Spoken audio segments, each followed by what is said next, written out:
expect to bite them if they don't really think it through, because employees do a lot of things, as we know.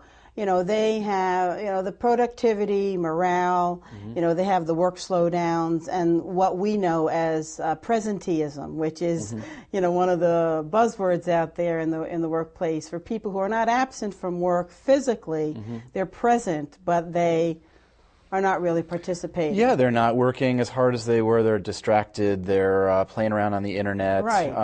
They're talking and schmoozing with coworkers, and they're just not engaged with the work. Absolutely. And that's one sort of passive-aggressive way that people sort of deal with feeling dissatisfied at work. Right. And feeling Absolutely. like I think you brought it up earlier, that they don't trust anymore. They feel very skeptical. They gave their all, and they, sort of followed the rules and did what they were supposed to do. Maybe were even good producers, and now, is this what I get? So there's a lot of bitterness and resentment that could really be done better if people would take the time to really think it through before they make these decisions. True. And do it in a way that's best for everybody. And talking about, Donna, how organizations can deal with the after effects of a downsizing or layoff scenario, I think that being very clear in their communication with their employees and communicating frequently and as honestly as they can about the current conditions of their business.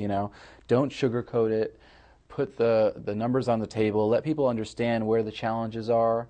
I think the workforce can see through a management team that is trying to sort of pull one over on them. Absolutely. And they respect a team that says, look, we are having challenges. This is difficult. We need to shore this up. We need to work on this division. And we can't tell you everything that's going on for a variety of reasons, but we want you to know that we are doing everything we can. I mean, I think that's, we don't expect to know all the nitty-gritty details, because sometimes they, like I said, they don't even know that. But yeah, I think that's really crucial.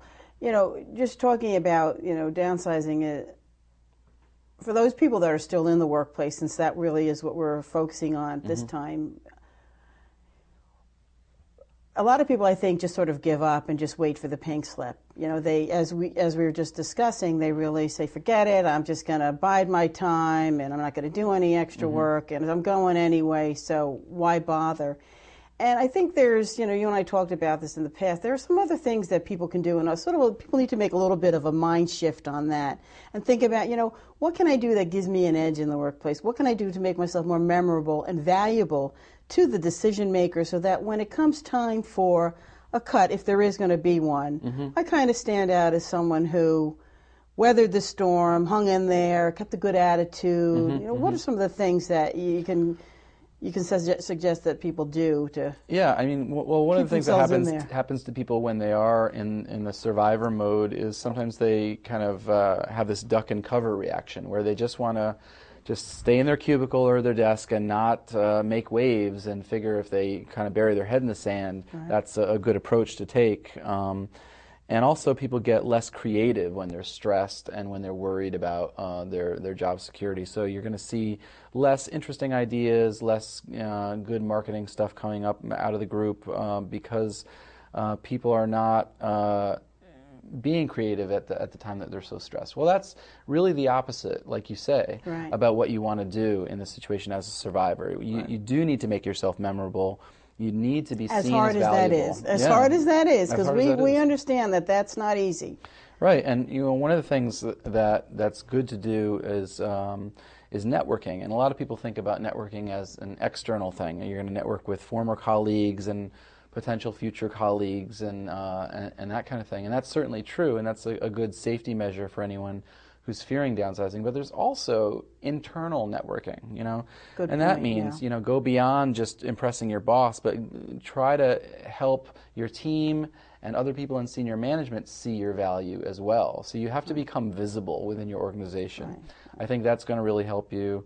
It's the time to really put your shoulder to the grindstone and put in a few more hours, come up with some good ideas, really try to, especially at this time, come up with ideas that can save the company money or make the company money. If you're a rainmaker, you're more valuable. And if you suggest things that could be cost-cutting measures that really work out, that also can impress senior management, especially at this time when everyone's trying to figure out how they can shave some of the costs out of their business. Yeah, it shows you're a real team player and that you're sort of part of the organization when you're doing that. Absolutely, yeah. Definitely. What about, you know, the way you carry yourself? I mean, the way, you know, well, I think you know, attitude is so important. Attitude is absolutely essential, and I saw one article that said, "Don't be a Debbie Downer," which I thought was really good. We all know that. Well, for those of you who don't know, right, the That's from Saturday Night Live skit. Yeah, Absolutely. I mean, the last thing that you want to be right now is someone who's complaining, who's gossiping at the water cooler, who's being negative. It's not the time right now. I mean, it's really never a good time to carry yourself in that way, but especially now, those people are more vulnerable because they make themselves difficult to be around, and they drag down morale, which is already struggling. So those people can really dig themselves a hole. So watch your attitude. Watch out in joining in with gossip. You know, try to avoid that if you can, and try to, you know, get more involved with your team, with your boss, with your boss's boss, and figure out, even if it goes beyond your job description, what more can I do for this company? I had this idea. Can I work on this project? Or let me join this committee, which is working on this other area here that's really not my area, but I think I have some things I can contribute to. Absolutely. You know? I know someone that was trying to do that in his workplace, and he wasn't a, you know, computer technology was not what he was doing at this job, but he had a real solid skill base in that area. So he volunteered to work with them on their website and revamp the website to really help this company draw business in, and he became invaluable. Yeah.